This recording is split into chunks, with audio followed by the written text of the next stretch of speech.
true. And this is the real test or proof or whatever of learning, not memorizing. Actual learning is when you can take information that you read or somehow learn in a classroom or whatever, you take that information and apply it to your work and your life. Okay? It's one thing to know something, it's another thing to use that information, right? Because you know a lot of stuff. It's like when you drive, you just memorize all the rules of the road and that makes you a good driver. What do you have to do? Why not your tests? What do you have to do? You have to apply those rules, right? You can't just say, oh yeah, okay, leave a car space between me and the car in front of me on the highway, but you're right on their ass. Is that applying the rule? And then you hit them because they slam their brakes on. No.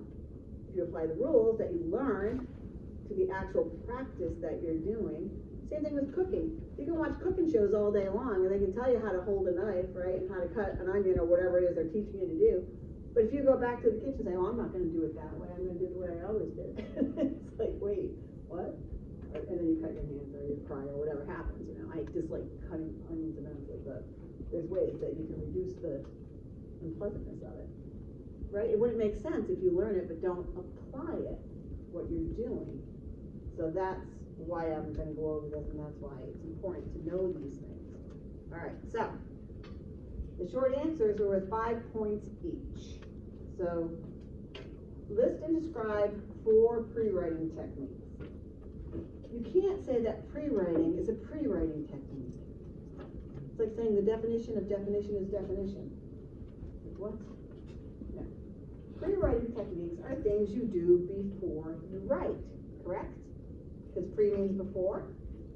So before you write, you can do free writing where you just write down anything you want in sentence form. And you just let all your thoughts out. You don't revise, you don't really think about it, you just go and see what happens. That can help you discover a topic. What happens is when people do free writing, they often think that it's a draft. Speaking of which, take out your draft. I want to just see if that happened with you. The draft of the narrative about a school incident. I do want to take a peek at that.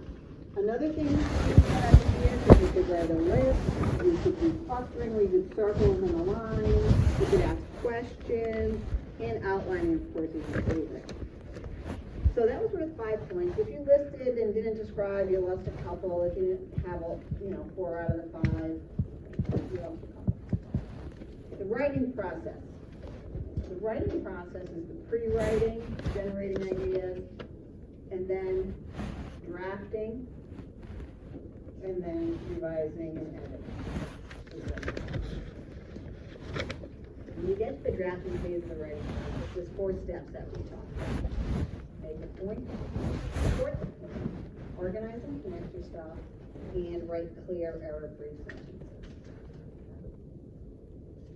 You can't say that pre-writing is a step in writing. It's pre. You know what I mean? So, why is it important to support your point when you write? So that the reader understands your point, you explain everything, and to keep the reader's interest. So it's both. What is a topic sentence? Topic sentence is the point of a paragraph. The 2 parts are the limited topic and the writer's idea or opinion about that limited topic. And it's usually the first sentence of the paragraph. Okay. Now the next page, evaluating topic sentences. If the topic sentence is too narrow, it's a dead-end statement. It's a fact. You've got no opinion to develop or advance, right? If it's too broad, you don't have a narrow enough topic to talk about, and you kind of get stuck in a different way. But we'll go through. These are worth 2 points each. The whole page is worth 20. Being shy has made it hard for me to achieve my career goals. Is that a fact or an opinion? That's an opinion. Maybe somebody would say, no, it's not because you're shy, it's because you're lazy or something. That's this person's opinion. So it's not a fact it's fine, that's okay. But when I was a child, I used to hide in my bedroom closet when company arrived. Is that a fact or an opinion? But That's a fact, you either did or you didn't. What are you gonna say next? That's it. So it's not a good topic sentence, it's too narrow.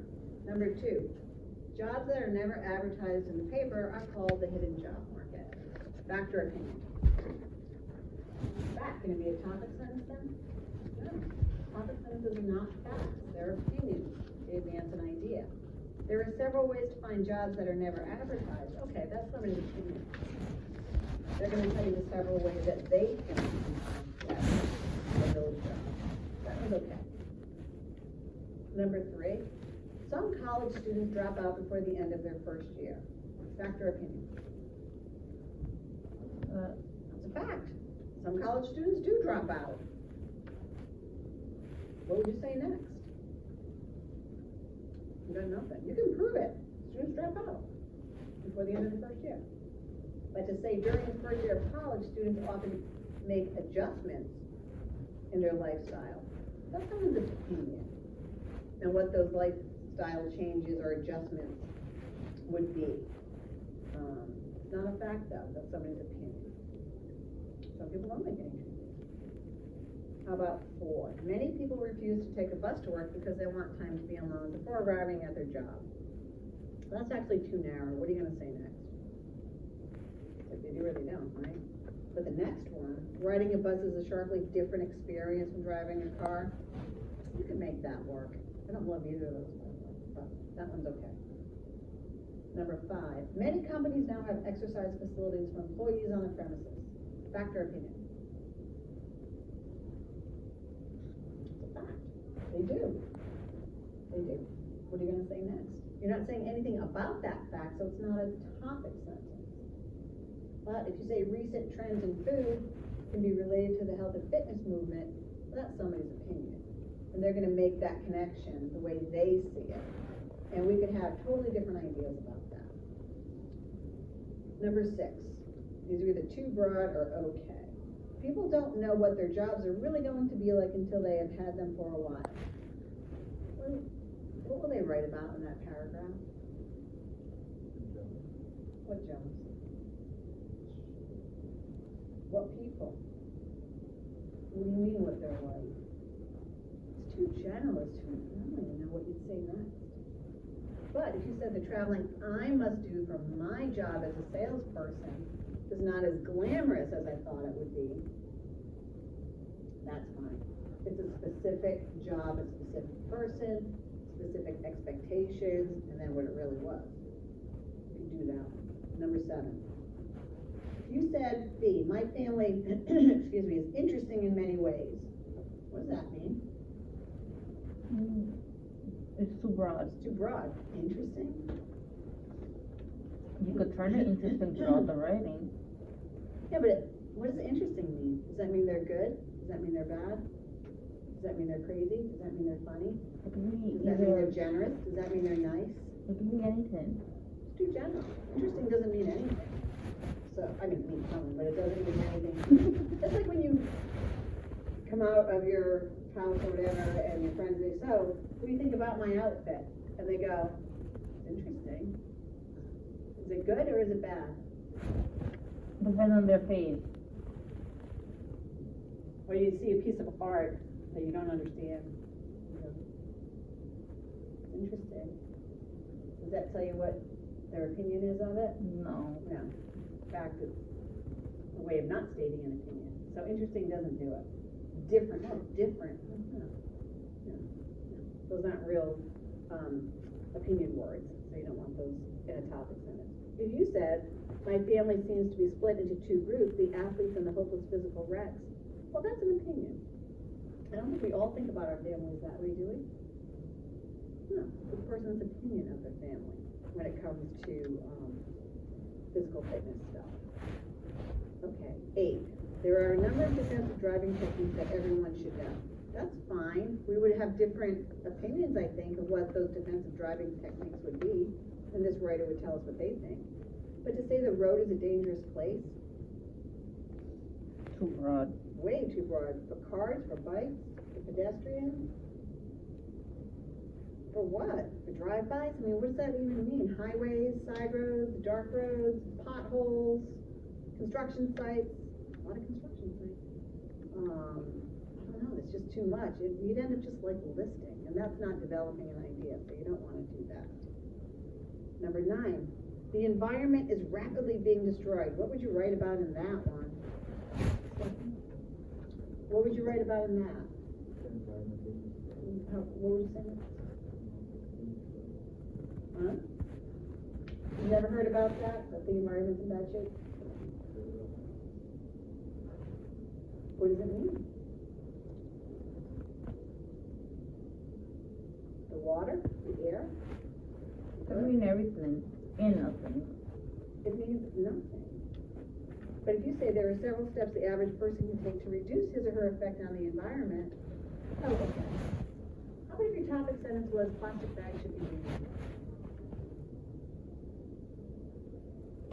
Which would you rather write? The environment is rapidly being destroyed, or plastic bags should be banned? Yeah, me too. Or styrofoam cups should be banned. My opinion. I can say it, in a strong way. It doesn't make it a fact, kind of, but I could explain why I think that, right? And I would be talking about the way the environment is being destroyed in that limited topic. Okay? I use specific memory techniques to help me recall important information. Fact or opinion is going to be developed there. Do we all use the same techniques? No. No. So this one would be this writer's techniques that help him or her recall important information. Many people are forgetful. And I just can't help but say, so what, who cares? What are you going to say next? Forget names, forget faces, forget dates, forget... It's just a list. And what people are we talking about? Isn't it just old people who forget stuff, is it? No. You're saying you forget stuff. Do you guys forget stuff? Yeah. Yeah. I don't really care too much about it, I'm gonna forget. Sorry, but I think we all have to do that. We have to prioritize what we want to remember, right? But that's a topic that you could talk about. Okay, so again, each one is worth 2. So 20 points for that. Next page is worth about 15, I think.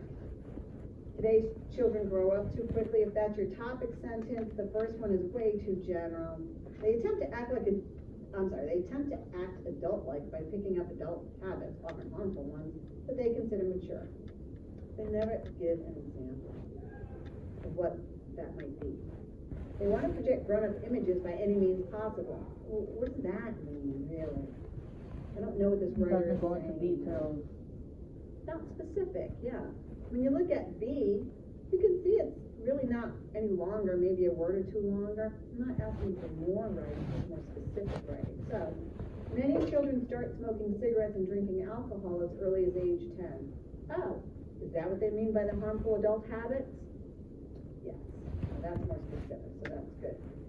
Pre-adolescents buy clothing, such as jeans and bathing suits that the media tells them are chic and sexy. That goes along with projecting grown-up images.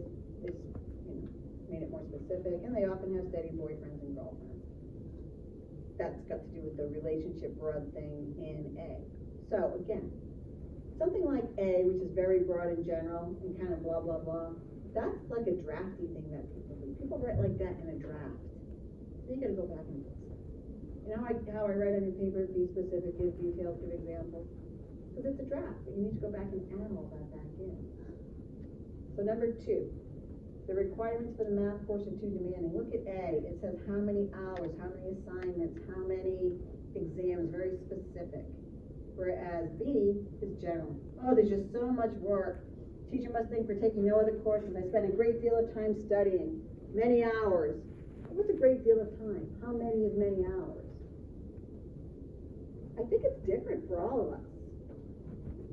Could be the same for some of us, but what does this writer mean? I don't know. And it's, we all have different. Too many tests. How many is too many? The standards are unrealistic. Really? I don't believe it until you tell me what you mean. So, Yeah, it needs more details. Absolutely. So, but A gives the details. And again, it's not that it's longer, it's just more specific. And 3, the cat was sick. Every time I read a topic sentence, I say, okay, prove it. She curled up in a corner and wouldn't move for several days. I think that's already someone with a sick cat. Her eyes were dull and lifeless. Her once shiny coat was matted and dirty. Then she began breathing with a harsh, labored sound. Pretty specific. Excuse me. If somebody said that to me, I'd say, take the cat to the vet. One of you. Come up and get it, Tasha. The second one, though, she didn't look lively at all. And she showed symptoms of being sick, without ever saying what the symptoms are, right? She was clearly not herself. She seems to be getting worse, and she had trouble breathing. Can you imagine calling the doctor and saying, I think I'm sick? And they said, what's wrong? I just feel like I'm sick. I'm just not myself. Could they diagnose you? No. No. You need specifics, right? The last one, writing is difficult for me. I usually put off any writing assignments, but I have a hard time doing them. I find it hard to decide what I want to say, so I waste a lot of time not doing anything. Have they shown that writing is difficult? No. But to say, when I sit down to write, I feel as if I'm starting to climb Mount Everest without any gear. My stomach knots and my head begins to throb. I stare at the blank paper until the lines on it start to swim. Those details show a little bit more of the person's feels and why writing is difficult. It's better. All right. My absolute unfavorite page. Subjects and verbs. Before I do this, remind me that you know. I ask you to remember 2 rules. Remember the 2 rules. What's one rule about subjects? It can't be an ink word. It can't end with... That's a verb. Okay? Oh. Yeah. Sorry, my memory's not All there. right. The subject of a sentence, finish that for me. Subject of a sentence will never be, no, the verb will never be the ing or the to form, right? That's the other rule. But the rule about subjects, you'll never find it in a, thank you, prepositional phrase. So, if you thought fruit flies, or flies, was the subject of number 1, I would say to you, can't be. Why? This is a cloud of... Because of the of. So what's the subject? Cloud.